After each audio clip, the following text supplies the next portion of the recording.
Have you ever looked at your dog? I mean, really looked? And just for a second, you see a flash of a wild wolf in there? Well, it turns out the story of how we got our best friends is way more complicated than just taming a few wolves. The real key to understanding your dog lies with their wild and sometimes really surprising hybrid cousins. So this is the big question, right? We see our dogs as part of the family, curled up on the couch, but we all know they come from somewhere wild. So what's the real story? Are they just wolves that, decided to move in with us thousands of years ago? I mean, seriously, think about your own dog right now.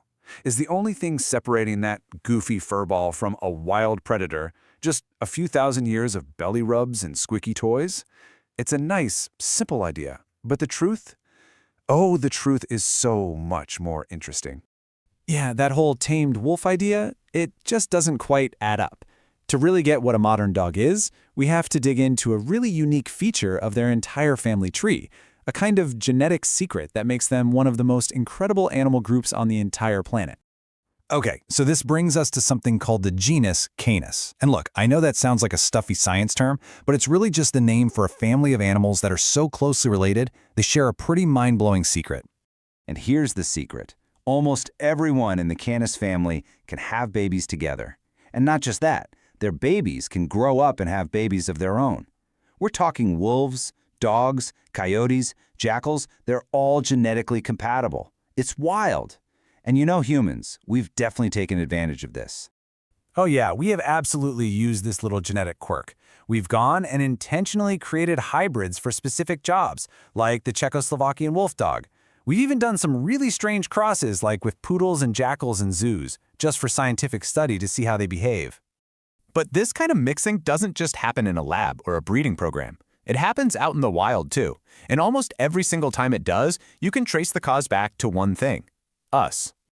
You see, in nature, there's this invisible wall called an ethological barrier. It's basically a set of social rules. A wild wolf doesn't look at a dog and think, hey, potential partner. It sees a competitor for food, for territory. Normally, they just wouldn't mix.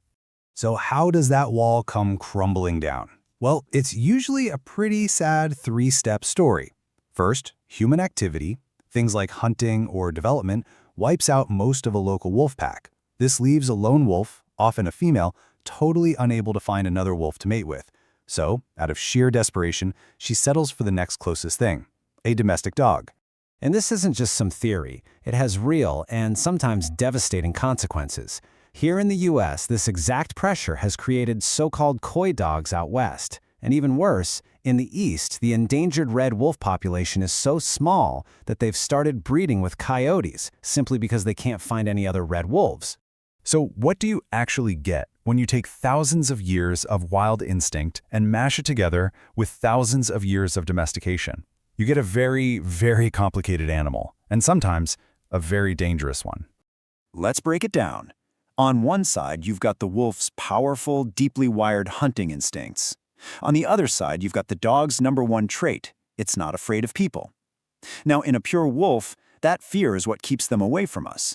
In a pure dog, that hunting drive is way, way weaker. But in a hybrid, you get both, full strength. And this is exactly what makes them so potentially dangerous. You take the predatory brain of a wolf and you put it in an animal that has the dog's comfort level around humans. That creates an animal that isn't afraid to walk right up to you, but still has all the tools and instincts of a wild hunter. It's an incredibly unpredictable mix. So this whole thing, the fact that all these canids can interbreed and the strange behaviors you see in the hybrids, it hasn't just taught us about modern animals. It has completely forced scientists to rethink the entire origin story of our pet dogs. This has led to a pretty radical idea called the polyphilic hypothesis. Now, don't worry about the fancy name. The idea is actually pretty simple and kind of amazing. What if our dogs didn't just come from one ancestor, the wolf? What if they're actually an ancient coptail? A mix of tamed wolves, sure, but maybe also jackals and even coyotes, all contributing a little something to the dog we know and love today. And the proof for this isn't just hidden in ancient bones. You can see it in stuff they do every day. For instance, and okay, this is a little gross, but hang with me. There's a specific behavior of marking territory with feces. Wolves, they just don't do that. But you know who does? Jackals. And so do our domestic dogs. It's a small thing, but it's a huge behavioral clue that there might be a little bit of jackal hiding way back in your dog's family tree. So, after all this, the hybrids, the ancient genes, the weird behaviors, what does it all mean for that dog snoozing on your floor right now? It means that your dog is a beautiful, living, breathing paradox. A wild wolf grows up and matures, it becomes a self-sufficient hunter. But with dogs, through domestication, we've selected for something called neoteny. We've basically locked them in a state of permanent puppyhood. They keep all those youthful traits, like being playful and needing us, for their entire lives. It's actually why they're such amazing companions. And that's why studying these hybrids is so important. It's like they hold up a mirror to our own pets.